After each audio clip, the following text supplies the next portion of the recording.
Question 3 from the exercise 13.3. Of the students in a college, it is known that 60% reside in hostel and 40% are day scholars. मतलब college के अंदर जितने भी students हैं उसमें से 60% हॉस्टल में रहते हैं एंड 40% डे स्कॉलर्स हैं, मतलब हॉस्टल में नहीं रहते, अपना रूम कुछ लेकर के रहते हैं. ठीक है, तो वही हम साइड में पहले क्वेश्चन को सॉल्व करेंगे, उसके बाद हम अपना फॉर्मूला बना के यहाँ काम करेंगे. ये जो पार्ट है वो इंपॉर्टेंट है. तो हॉस्टल टोटल स्टूडेंट्स हैं उसके 60% हॉस्टल में रहते हैं और स्कॉलर्स जो हैं वो आपके 40% है. तो ठीक है, अभी ये परसेंट की फॉर्म है तो हम प्रोबेबिलिटी को परसेंट की फॉर्म में भी लिख सकते हैं, फ्रैक्शन की फॉर्म में भी लिख सकते हैं. तो देखो, इस क्वेश्चन को समझाने के लिए मैं मानती हूँ कि माना कि कॉलेज में टोटल 100 स्टूडेंट्स हैं, तो 100 का 60% यानी कि 60 स्टूडेंट जो है वो हॉस्टल में रहते हैं और 40% यानी कि 40 स्टूडेंट जो है वो स्कॉलर्स है. तो 60 + 40 फिर से हो गया 100. अब आगे बढ़ो. Previous year results reports that 30% of all students who reside in hostel attain A grade. तो उसने कहा कि हॉस्टल के अंदर जितने भी बच्चे रहते हैं, 60 बच्चे हैं, तो उसमें से 30% बच्चे ऐसे हैं जिनको ए ग्रेड मिला था. तो आपको यहाँ पे क्या करना पड़ेगा, अगर आपको ए ग्रेड वाले स्टूडेंट निकालने तो 60 का भी 30% आप यहाँ पे कैलकुलेट कर लोगे. ठीक है, and 20% of day scholar attain A grade in their annual examination. तो जो डे स्कॉलर के बच्चे हैं उनका 20% यानी कि 40 का 20% जितना भी आएगा उतने बच्चों को यहाँ पे ए ग्रेड मिला है. तो सबसे पहले वही चूज करने की बात यहाँ पे हो गई कि हमारे पास टोटल स्टूडेंट्स में 2 ऑप्शन है, हॉस्टल का ऑप्शन भी है, स्कॉलर का ऑप्शन भी है. तो यहाँ पे आप क्या करो, कंडीशन भी लग रही, कुछ हमें ये गिवन है और हमें यहाँ पे किसी की प्रोबेबिलिटी यहाँ पे फाइंड करनी, तो आपको समझना पड़ेगा कि बेस थ्योरम कहाँ लगेगी. तो जब भी आपके पास चॉइसेस हो जाती है तो आपको बेस थ्योरम वहाँ पे अप्लाई कर देनी है. तो at the end of the year, next question में हमें फाइंड क्या करना है, at the end of the year one student is chosen at random from the college. तो कॉलेज में से कोई एक रैंडम किसी एक स्टूडेंट को हमने यहाँ पे चूज किया है and he has an A grade और उसको A grade मिला है. What is the probability that the student is a hostelier? अब क्या probability है कि वो जो स्टूडेंट है जिसको A ग्रेड मिला है वो हॉस्टल का होना चाहिए.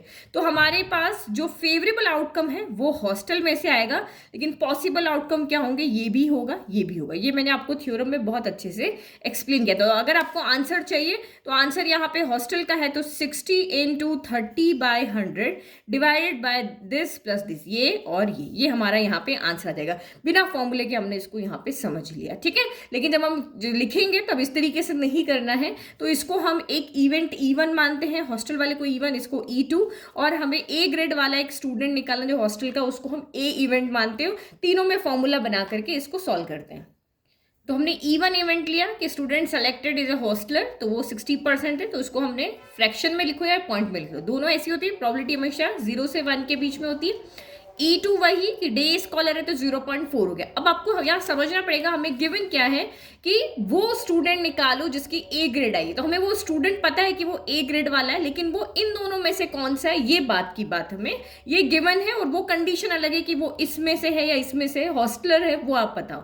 तो we need to find the probability that the student selected is a hostler होना चाहिए if he has A grade. तो ए ग्रेड है हमें पता है, और हमें पता करना है कि वो हॉस्टलर होना चाहिए, नहीं कि इवेंट ए में E1 में से वो होना चाहिए. तो ये हमें E1/A निकालना है. E1/A निकालना है तो फॉर्मूला बनाने का बहुत सिंपल तरीका यहाँ पे मैंने आपको बताया था.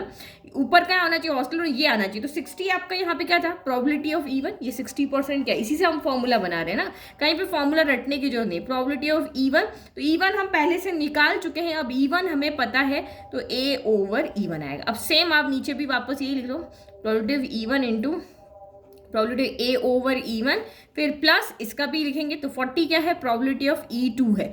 E2 हम पहले से निकाल चुके हैं, जो हमें पहले से पता होता है वो आपका नीचे की तरफ यहाँ पर होता है. तो ये फॉर्मूला हो गया. ठीक है, तो हमें प्रोबेबिलिटी E1 पता है, प्रोबेबिलिटी E2 पता है, ये हमें नहीं पता है.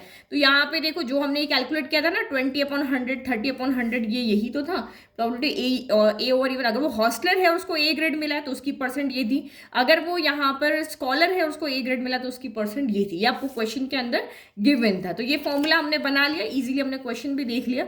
तो अब इसको आप यहाँ पे वैल्यू पुट करके सॉल्व कर लो. अगर फॉर्मूला की जरूरत नहीं थी तो हम यहीं से सॉल्व कर सकते थे, तो न्यूमरेटर में क्या हो जाएगा, प्रोबेबिलिटी ऑफ E1 कितना था आपका 0.6 था, तो ये 0.6 हो गया, और A ओवर E1 तो 0.3 हो गया। तो देखो यहाँ भी अगर आप सॉल्व करोगे तो ये देखो 60 इंटू ये आपका यही आ रहा है 0.3 ही आ रहा है, और ये आपका 40 इंटू 0.2 आ रहा है। तो ये सेम आपका आंसर यहाँ पर, और या वैसे करो सेम आ रहा है। तो नीचे कितना हो गया 0.6 इंटू 0.3 प्लस 0.4 इंटू 0.2 गया। अब इसको सॉल्व कर लेते हैं हम यहाँ पर, तो 6 3 जा 18, तो ये 0.18 हो जाएगा क्योंकि 2 डेसिमल है तो 2 नंबर के बाद डेसिमल आएगा। आप कैलकुलेशन में मिस्टेक करते हो इसलिए मैं बता रही हूँ। 6 3 जा 18, 2 नंबर के बाद डेसिमल ही आएगा। 4 2 जा 8, अब आप यहाँ पे 0.8 मत लिख देना, 2 नंबर के बाद डेसिमल है तो 0.08 आएगा, अदरवाइज आपका आंसर यहाँ पर रॉन्ग हो जाएगा।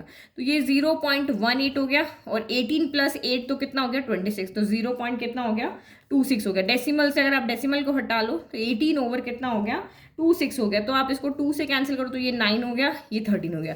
आप ये सेम वैल्यू को नीचे रख के सॉल्व करना, यहाँ भी आंसर आपका 9 ओवर 13 ही आ रहा होगा। अगर आप फॉर्मूला भूल जाते हो, एग्जाम में नहीं बनाना आता तो एटलीस्ट ये एक कैलकुलेशन एक यूज करके आप इस तरह से क्वेश्चन को सॉल्व करके वहां आ सकते हो, ताकि एटलीस्ट आपके मार्क्स तो ना ही कटे। क्योंकि ये समझने वाली बात थी जो कि मैंने आपको समझा थी कि ये क्यों आया, ये क्यों आया, इस तरीके से। तो जब ये परसेंट का क्वेश्चन है तो उसको आप एक 100 या 1000 कोई नंबर लेके इस तरीके से उसको अप्लाई करके सॉल्व करके देखोगे तब भी आपका आंसर सेम आएगा।